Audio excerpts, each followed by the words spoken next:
Today I'll be talking with two senior New Zealand arts managers, Kathy Aronson and Tessa Yeoman, about their recent experience with Twitter. I'll be getting Kathy and Tessa to introduce themselves shortly. Welcome also to our moderator and technical advisor, Brett Premack, who's here behind the scenes, keeping things running smoothly. And also wanted to acknowledge Helen Bartle and Grace Sinclair from Creative New Zealand. This hangout is part of our Creative New Zealand Optimise video series, which helps with online marketing capability across the New Zealand arts sector. So moving on to some introductions from our participants. Kathy, would you like to start by introducing yourself?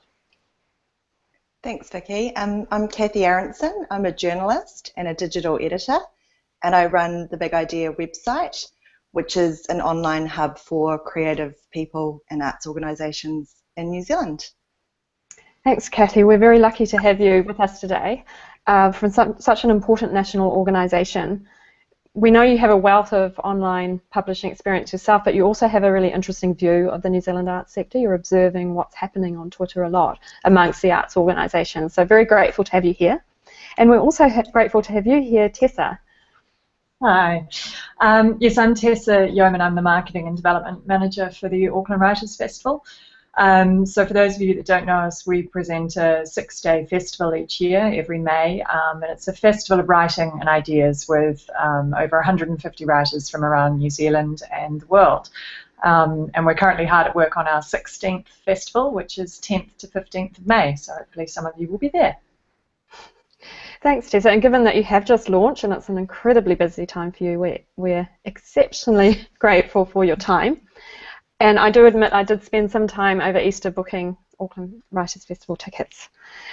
So the Twitter CEO, Jack Dorsey, tweeted in February, "Twitter is live, Twitter is real time, Twitter is about who and what you follow, and Twitter is here to stay." So he sounds pretty determined. It's here to stay. And looking at our Optimizer online marketing benchmarking statistics, it seems that the New Zealand arts sector is certainly growing in its use of Twitter, and the followings are growing. So there was in the last year a 22% increase in average Twitter following across the New Zealand arts sector at around 3,300 Twitter followers on average across a range of 38 organisations. And this is consistent with growth from the previous year. And most of these Twitter followers are in the age group, or 38%, the biggest proportion are in the age group 25 to 34, with the next highest being 35 to 44. And they're around about half female, male, 51% now female. So, and given that tweets from the 38 Optimizer participants last year exceeded 52 million views or impressions, you can see how important Twitter is for reach and visibility of our art and artists. So let's hear from you, Kathy and Tessa, on this. Kathy, the Big Idea had the second highest reach of all participants, and I believe you're a shining example of how to use Twitter to enhance your service and support your purpose as an organisation. In your view, how do you think New Zealand arts organisations can best utilise Twitter? Thanks, Vicky. I think it really does depend on what their wider digital or social media marketing strategy is for each organisation. For the Big Idea, we use Twitter as a feed of news to send to our audience. And so for us, that's things that are relevant to them, which is news, jobs, resources, tips and tools for the creative sector. So we focus on doing what we do well. But we also use it as a source of news. So we're always scanning to see what other arts organisations are doing and connecting with them that way. And I do know that, especially in recent years, more media organisations and individual journalists are on Twitter using it for the same reason. So it's a really good publicity tool. It's obviously a good place to connect with your audience in New Zealand and internationally. It doesn't take much to find and follow people on Twitter and like and connect with them in ways that you might not otherwise get to do. Yeah, that's great, and I think that point that you've made about that you're watching the arts organisations news on Twitter, and so are other journalists. That's a really big shift for arts organisations, and a really great way to maximise the tool, I think. Yeah. So thanks very much. So Tessa, amongst our optimising benchmarking program participants, Auckland Writers Festival was showing some of the highest Twitter engagement and influence metrics. So just in your view, how do you think New Zealand arts organisations can best utilise this tool? Yes, we've been really fortunate to have grown a really loyal, engaged audience in a relatively short period of time. And the audience seems to be genuinely invested in what we do, both as a charitable trust and as producers of the festival. I think for us, and probably in general for arts organisations, it creates a channel of communication that's directly between us and the audience, and it enables us to talk to them about what we're doing. They can ask questions directly of us, which they otherwise might not be able to do, and we can get important and urgent information to them. So that's particularly important at this time of year when we're launching the festival. We can talk to them about events, we can talk to them about ticketing information, that sort of thing that's very time specific. It's also one of our most important marketing tools. So at this period, when we launch the program in March and the festival takes place in May, it's a really important tool to sort of continue that communication. So we use it to draw attention to the festival, to create buzz about the festival and the events and the writers taking part. So what we find a lot of is we have some really key influencers here in New Zealand who are just art supporters, big readers, libraries, that side of things, who all work really hard to retweet our message or talk about it. And one of the most exciting things for us is when our international guests get behind us on Twitter as well. So people like Gloria Steinem, who we have coming this year, Alan Cumming, who was a guest last year, who has a sort of Twitter following of I think 258,000 people or something. When they're talking about attending the festival or about the excitement of being at the festival, it helps create global engagement, and that's something we wouldn't otherwise be able to do. The other thing I think is quite interesting, and it's something we're just starting to get into, is creating more additional content, so behind the scenes, so that we, I think it's really important that you're not always selling to your audience. It's good to be giving something back to them and almost rewarding them for following you and their loyalty.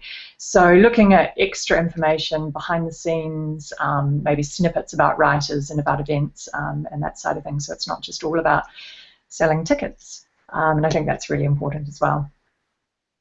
Your point about the international guests and their Twitter followings makes me think that each of your writers, in a way, is an entry point into you, because their followings are coming via them, and they're endorsing you if they're talking about you on Twitter.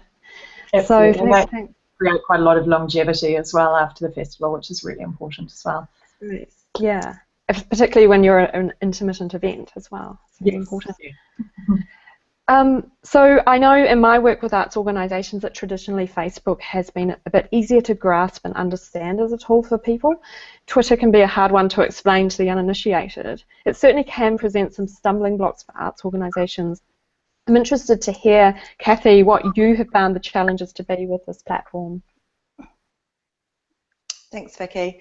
I think that potentially Facebook is something that people use a lot more in their personal and social lives, so they're familiar with it, whereas Twitter seems a little bit foreign at first, when in fact Twitter is a major social media tool in the world that is set up to be used by all kinds of different people, and it is a little bit intuitive once you get used to it. One of the things I advise people, and it has seemed to work, is to maybe set up a dummy account or set up a personal profile and just start practicing using it, and then you'll realize there's only about 3 or 4 things that you can possibly do. So once you do that, I think just getting over the nerves of how to use it, people find it a lot easier. The other thing is with Twitter is you can't edit your tweets, so that makes people a bit more nervous. Another way around that is to potentially schedule your tweets and then look at them 24 hours later just to make sure you've got everything right. And the other issue is the length of a tweet. I personally like that. I think it's quite good to get to the point and get the information out there, but for some people who, once again, are maybe more used to Facebook, that can be quite hard. For me, I use my skills as an editor. I'm writing summary introductions and headlines every day, so I don't find it that hard to just quickly find the key points and include that in a tweet. So I think that once you've practiced those things, it becomes a lot easier. Yeah, I certainly have found my writing skills honed by using Twitter myself personally. Tessa, what have you found as challenges with this platform? I think, as you both say, the character limit is something that takes a little bit of discipline, and I think that comes to you the more you use, excuse me, the more you use Twitter. Obviously, you get in sync with that, and it's very important to really think about what you're saying. I think for us it's an interesting one because our general audience demographic is not your traditional Twitter user. So for us, we need to really think quite carefully about what we do use Twitter for. It's certainly a different message than we put in our print advertising or email newsletters or even on Facebook or Instagram. And I think that's something we really need to just be aware of, that you need to think about your message and its relevance to your audience. And you can tell when you've got something spot on, they're really, that's when the engagement hits and you start to get retweeted a lot. As I mentioned earlier, I think and everyone needs to be careful about not using Twitter to sell all the time, and I think that's something we need to be wary of because, as you said, we have a very distinct point where we launch the program and sell the program, and then the rest of the year it's a little bit quieter for us, so it's good to be giving back as well. I think the thing I find probably the most difficult, and it doesn't happen often, but is if there's any sort of negative messaging. So sometimes someone might have had a difficult experience purchasing tickets, and they then put that on Twitter, and it's something that you need to deal with efficiently and quickly because it's out there in the public domain. That's obviously a positive as well, because if someone's got a grumble, you can see it and address it very swiftly, which I think is a big advantage of Twitter as well. So it's just, I think one of the most important things is keeping on top of your Twitter feed, making sure that you're regularly monitoring it, answering it. There's nothing more frustrating than putting a question out there and getting no response. So I think that's one of the really important things as well. That is important, and as you say, you can simply like a tweet, and that's a means of engaging and endorsing and showing that you're supporting that tweet without having to do too much. The negativity thing, what I would say to arts organisations is, on Twitter, if you're on Twitter regularly and you're utilising it, you're going to pick up on things a lot more quickly than you would otherwise. You may miss things that are being said about you, so actually being on Twitter and engage with Twitter gives you that heads up if anyone is talking about that sort of thing. You get notifications. And I like your point about giving back in between festival events and important events. That's a way to create ongoing engagement and then get a few rewards back from other organisations when you're needing their support. So that works well for festivals generally. So speaking of content, I read just this week that tweets with images receive 150% more retweets, and that's something I've certainly noticed in my work. Now that tweets can have embedded images that display in the feed, utilising images makes them stand out a lot more as people look through their stream. But I'm curious to ask you, Kathy, what types of content you have found works well on Twitter and gets engagement from your followers? There are different kinds of content, and that does different things, and it does change as algorithms change, but the thing that always remains is content that's accurate. Just checking simple things like the spelling of names when you're mentioning other people, the handles when you're mentioning other organisations, and making sure your links work. Those simple things build up trust over time, and people are more likely to retweet and share what you're doing, especially the larger arts organisations or media. Particular content that works well for us are any kind of news announcements or major announcements. One thing that I noticed that some arts organisations don't necessarily do so well is they don't make their own announcements, so other people are talking about things first on Twitter, which is great that other people are talking about them, but they're potentially losing an audience once people start resharing and retweeting the buzz around that announcement. So that's a really key thing that you can do that can make a lot of difference. And then, as we were talking about before, just simply engaging and replying to your audience is it can make a huge difference. The other thing that New Zealand arts organisations do particularly well is events coverage, whether it's their own event leading up to the event and during the event. I think we do that really, really well and create a huge buzz around it, and Twitter really takes off when there's an event going on. That point you made about your own announcements, I've had a couple of instances very recently where I've heard a piece of news about an organisation and thought, well, I'll go and retweet their tweet, it supports them and probably they're using an image, and then found that they haven't even tweeted out their own announcement. So that specific point I've come across a few times, and it is a lost opportunity. So Tessa, how about you? What types of content are you finding works well for your followers? Well, for us, our biggest moment of the year is when we launch the program. So we do that every March, and that always creates our biggest engagement and tends to also bring in a lot of new followers at that point as well. And in fact, this year when we launched a couple of weeks ago, our hashtag AWF16 was top of the Twitter trending topics, which was really exciting to see, and also just amazing to see that amount of engagement with a literary festival in New Zealand, which I think is just brilliant. So at that event, we were actually live tweeting the launch. We had our festival director telling a group of people, we had about 200 people at the gallery, listening to every writer as she explained who was coming and what their body of work. And we retweeted that out, which meant that not only did we have people physically present at the event retweeting as well, but a huge number of people following us from home. And I think that was really important to create that sense of excitement and buzz around the launch. And also there was a lot of sort of a real sense of participation from our audience. And I think for some of our key influencers, they feel ownership of the festival, and there's this lovely feeling that they are sharing it to their audience just as quickly as we're announcing it. So that was really important for us. The other things, or the other times we have really good engagement, is when we have big announcements. So either about a visiting writer out of season, or for us this year, we've taken the Ockham New Zealand Book Awards under our festival wing, and being able to tweet the long-listed books, the short-listed books, and those announcements being really important too, because people love to be ahead of the curve on news and getting that out to their audience as well.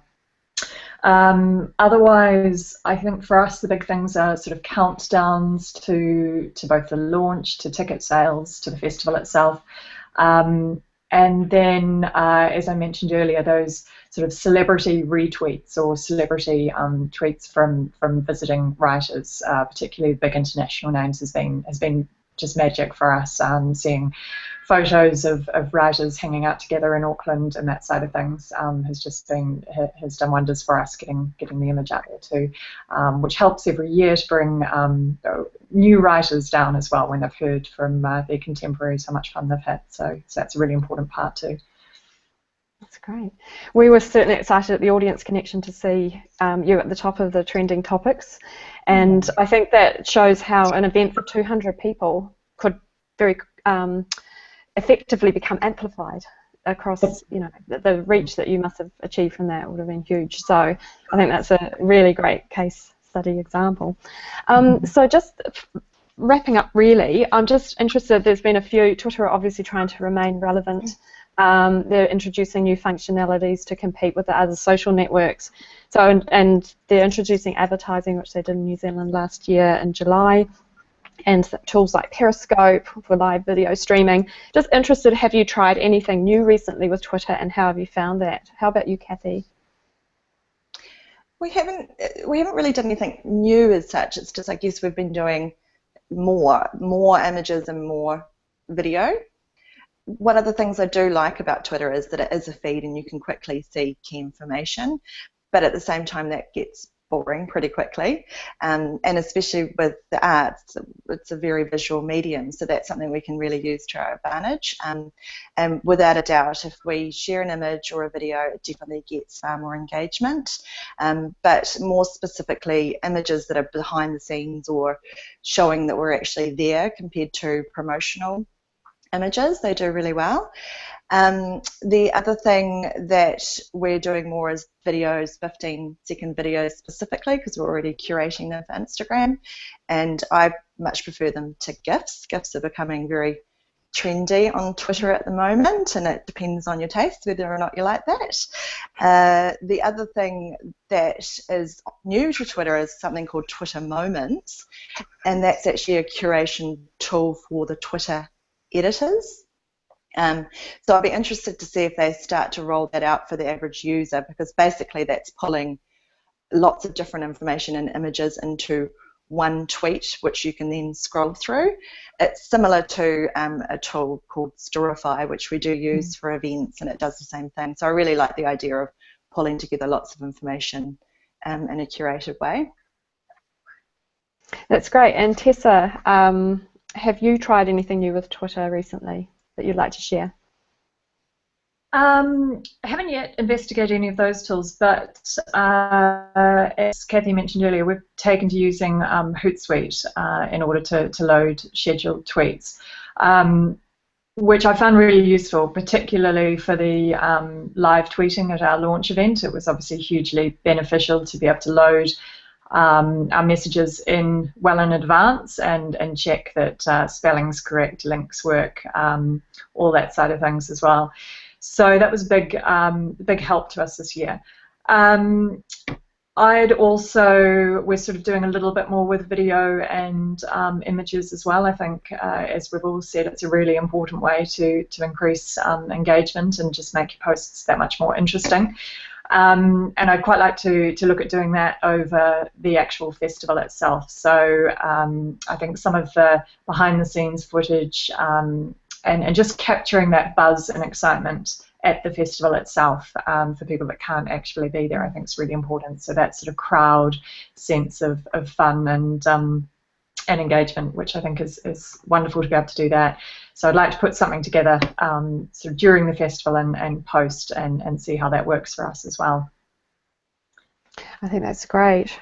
So I just wanted to thank both of you, Kathy and Tessa. You've been incredibly generous sharing your experiences. It's so valuable to hear from those of you who are in the field doing it every day.